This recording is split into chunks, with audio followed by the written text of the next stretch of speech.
Hello and welcome to episode 2 of our Gin Talk with my good friend and gin expert Trish Brew. This one is all about the amazing different styles of gin. So, everything from Old Tom to barrel aged to gin cordials and London Dry. If you missed our video on the history of gin, which sort of puts all of this into context, then check out the link below. And if you want more of this, then be sure to press the subscribe button and hit the notification bell, and then you'll be the first to know when the next episode all about the different uses for gin comes out. So we've just had a little chat about the history of gin, where we looked at Giniver, which was the precursor of gin, and then the kind of next style on from that was Old Tom gin, which is kind of the missing link, I guess, between Giniver and the gin that we tend to drink now. So we do have one example of Old Tom gin here. So Old Tom gin essentially pays homage to a style of gin that was drunk in probably one of the worst times in London, called the gin craze. Everyone was making gin, and they were very crude styles, to say the least. They were mainly methylated spirits. The term blind drunks come from the era. So basically, they were gins that, to try to mask those heinous flavours, added things like licorice root to disguise that, because sugar was quite an expensive commodity. But they were looking for something a bit sweeter to make it a bit more palatable. Absolutely. And so there are quite a few Old Toms today, but there really isn't a regulation about how you have to make them. So generally they're made by distillers and distilleries who really like to pay homage to the past. They probably already make other gins, but it's just a little bit of fun for them so that they can try to recreate something that they base their brand on. Old Tom, for example, with Herno, they use a beautiful honey and lots of meadow sweet to give it that perception of sweetness that you might have had when you were drinking Old Toms of the past. Actually, quite a lot of older cocktails from the kind of 1800s, like the Martinez, for instance, that would actually be Old Tom that would have been made with. Absolutely. So they were known as gin cordials or cordials, but Old Tom gin was very palatable and the masses drank it. So a lot of the old cocktails that you would have drunk contained either the precursor to Old Tom, which was Giniver, or an Old Tom style. And then I guess the next one along is barrel-aged gins, which is also an older style. Barrel-aged gin, again, is one of those gins that really doesn't have an EU regulation. So it's really, again, up to the distiller to pay homage to a certain style. Also, producers that make whiskey like to use barrels for their gin as well. Definitely a really good way to get whiskey drinkers onto the gin category. But in the old days, when bars were invented and bottles weren't so commercially available, bartenders would store their wares in barrel. So instead of coming up to a bar and opening a bottle, you'd be tapping a barrel. Barrel-aged gin pays also homage to transportation. So barrel aging was an accident originally, where you like all good things. Like all good things, like me. So you'd put your spirits in a barrel to ship it long distances, and then when you got to your next port, you had this amazing, luscious, barrel-enriched product. So that's how barrel aging came about. Like, what kind of flavors does that impart onto the gin? Definitely refines the botanicals in there. Yeah, okay. So just mellows them out. Yeah, so if you're a gin traditionalist and you really like bold flavours of the botanicals, they dial right back. You start to get more from the oak or the barrel that it comes from. So if you age it in American oak, for example, you might get some more vanillins. If you age it in ex-wine cask, you might get a drier grape sharpness. This one in particular, Santa Maria from Spain, uses Tempranillo as its base spirit and ex-wine barrels. Love wine, love gin, so it's always going to be a happy marriage. Perfect for you. Yeah. And speaking of which, on to your favourites, I guess, which is a London Dry style of gin. So kind of basically just really quite crisp and clean and let the actual quality of the spirit show through. Dry gin, London Dry gin is my favourite category of gin. So what I really love about it is it's really honest. You can't hide behind anything when you got a London Dry gin. So you've got to be a really good distiller And I guess maybe I'm just really old, but I do love this style. It makes an amazing martini, really crisp gin and tonic. If it says London Dry, just to be clear, it doesn't have to be made in London, but it pays homage to cleaning up London, where wealthy families could pay the taxes and levies to make a good quality gin with refined distillation techniques.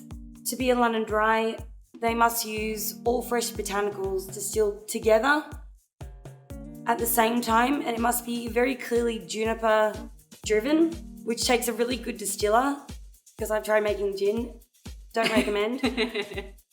And it must be over 37.5% ABV, so it will retain its flavour for quite a while on the shelf. And this is probably the most versatile style of gin for me. An extension of that is the Navy strength. We have an Australian example, so that I think they call it a full strength, because as with everything in Australia, they just like to have a bit of fun with it. Fools and larrikins everywhere you go. Yeah. So absolutely. So a Navy strength gin pays homage to when you're in the Navy. So sailors weren't getting ripped off, so, giving them half watering down the rest, it's all clear, it looks the same, no one's going to know. What the sailors would do is they'd tip their gin on their gunpowder, and if their gunpowder still ignite, then you'd know that it was 57% or above. Alcohol just really increases the length of anything, really. So sort of the higher the proof. I've discussed this in a few of the videos, like the Old Fashioned and the London Calling.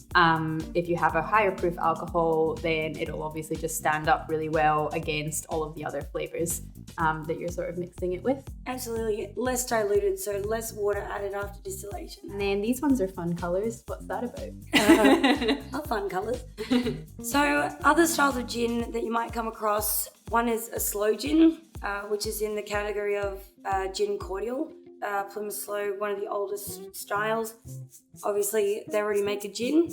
They infuse SLOE berries, but SLOE berries are basically part of the blackthorn family or plum family. And what would happen is, at the first frost in the UK, you would have an abundance of these berries everywhere, because originally you'd segregate your land with blackthorn bushes. They only grew to a certain height. You didn't have to, put them together like you would a fence. You just pop a whole bunch of seeds in the ground. You had your land sectioned off. They would fruit. And what you'd do is, because everyone was drinking gin, long history of that, as we've talked about, what are they going to do with this? So they would pop them into their gin. Kind of like Shiraz grapes, you don't want to press them because you'll get a lot of tannin, and they're actually quite bitter. So you'd leave them in your gin for a couple of months to slowly extract the juice. And then, because it was still quite tart, like a really sour plum flavour, they put sugar in it to make it a little bit sweeter. They're a lot lower in alcohol, and they're a lot juicier. So very perfect for Christmas time. Yeah. And I guess this guy's kind of another example, but with oranges rather than sloe gins. Absolutely. I mean, if you're drinking gin, you're doing it right, so add whatever you like. Yeah. So this style has been around for a while, but I guess it's kind of related to then these quite modern styles of gin. As we discussed, gin has to have juniper as the predominant flavour, but the more gins that are being produced, especially kind of in different areas of the world, people are kind of looking around them and being like, what can we add to our gin that's going to be, I guess make sense for the place that we're actually making the gin. So Australia is a really good example of that, of using a lot of native botanicals. So you'll see heaps of gins on the market here that use things like lemon myrtle and strawberry gum. What is interesting is you've got to use things that grow around you. That's kind of how it all started in the beginning. The way that you'd use medicines is something that was growing next to you. You'd try it if you didn't die, and it made your cough go away perfect. We don't have SLOEs in Australia, so you can't really make a SLOE gin. They do grow in Tasmania in small quantities because the climate's right. There are a couple of good examples of a gin cordial or a flavoured gin, like Four Pillars Shiraz gin, where they use, they're made in the Yarra Valley, so they use Yarra Valley Shiraz grapes, extract the grape juice, but exactly the same way. They don't add sugar because the grapes are sweet enough, so that's how they make their style of gin cordial. There's also our version of SLOE gin, like Davidson Plum Gin, which is kind of similar to a SLOE, still bitter, still kind of like a plum, You still need to add sugar to it, but that's our native version. So just whatever's growing around you, I guess you consume as people. Yeah. And then these ones aren't gin cordials, but they are sort of heavily flavoured with botanicals as well as juniper, which are kind of native to the places that they're made. So this one is the Adelaide Hills Australian Green Ant Gin, made in conjunction with Something Wild. And so they mostly use Indigenous Australian botanicals, one of which is literal green ants. So you can actually see them floating around the bottle, which is quite fun. And that gives like a really citrus sort of lime and coriander flavour. And then this one's one of my favourites, Gin Mares from Spain. And so it's got olives, rosemary, basil, thyme. So it's just really, really herbaceous and savoury. And again, all really kind of classic Mediterranean herbs. You see it in Mediterranean cooking as well. So it makes sense that that's what a gin would taste like coming out of that part of the world. And then there's this little guy. This little nugget. So Monkey 47, I think, is a really, really strong example of a new world style of gin. What I particularly like about it is the fact that it still pays homage to traditional gin by using quite a hefty amount of juniper, which to me is very important. Because you like that London Because dry. I love that flavour, that piney, resinous flavour that smells like my, grandmother's hugs. Like, I love that. So with Monkey 47, this is the best example for me because they use 47 different botanicals, so that's quite a lot. Well, in comparison to Tanqueray's 4 botanicals, yeah, and Monkey 47 is 47. Hop, skip and a jump.